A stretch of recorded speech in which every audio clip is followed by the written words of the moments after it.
So my favorite way of teaching the knees to get the right mechanics of it and the coordination, you need a wall. Pretty much everybody has a wall. You could use a tree if you didn't have a wall. So you're going to start with both hands on the wall, about shoulder height, 1 foot forward and 1 foot back. You're going to bring your rear knee up. Now, I'm not doing this. I'm not bringing my knee upwards. I'm bringing my knee forwards and I'm leaning back a little bit. I'm also coming up a little bit onto the ball of my foot. I don't want to do this flat-footed.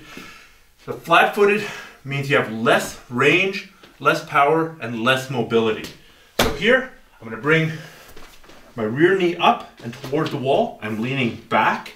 Now comes the tricky part. My right knee is in front, my left leg is back. I'm going to hop them back. So now the arrangement of the knees stays the same. Now I'm going to bring my other foot up. Here. My left leg is forward. My right leg is back. Now I hop back. So you get this skipping motion here. So there's skip knees. There. We'll go into some of the fine details here. But you should do 50 or 100 reps of this every time you train until you get this totally, absolutely ingrained. It's a bit of a complex motion. It's maybe the most important striking motion you can get.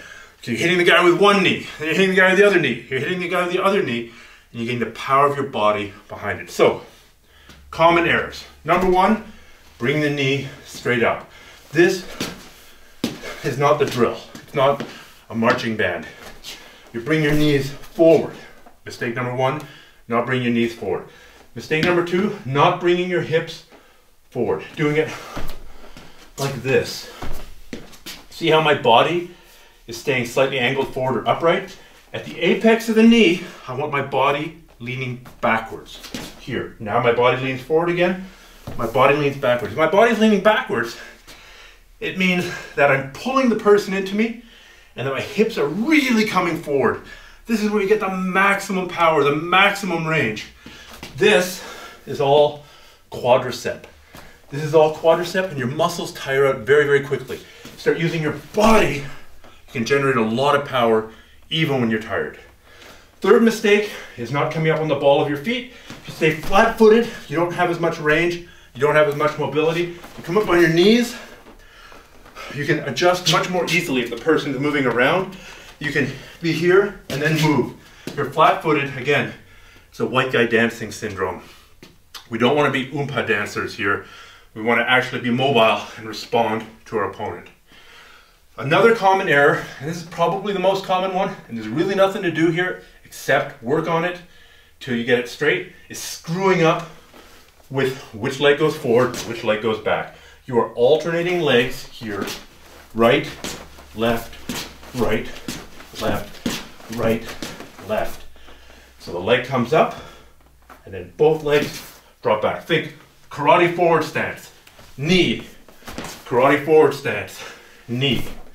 If you have to do it that way, do it that way, but then quickly move into more of this floating dance of death. One other thing, bring your hips forward. I am not keeping my hips completely square here the whole entire time. There is a rotation. This hip is going back, and then the point of this hip comes forward. So if you were to see, my hip had just rotated clockwise. Comes back, now with a view from above, the hip's going to rotate counterclockwise. It's not a huge motion, I'm not going off to the side, but there is a rotational component there. And that rotational component, again, increases the reach and increases the power and makes it more of a hip-based, body-based attack rather than just the strength of the quadricep. Do 50 or 100 of these before every class. It's a super important self-defense motion. It's also a really good warm-up to get the blood moving, get you ready for everything else that comes after.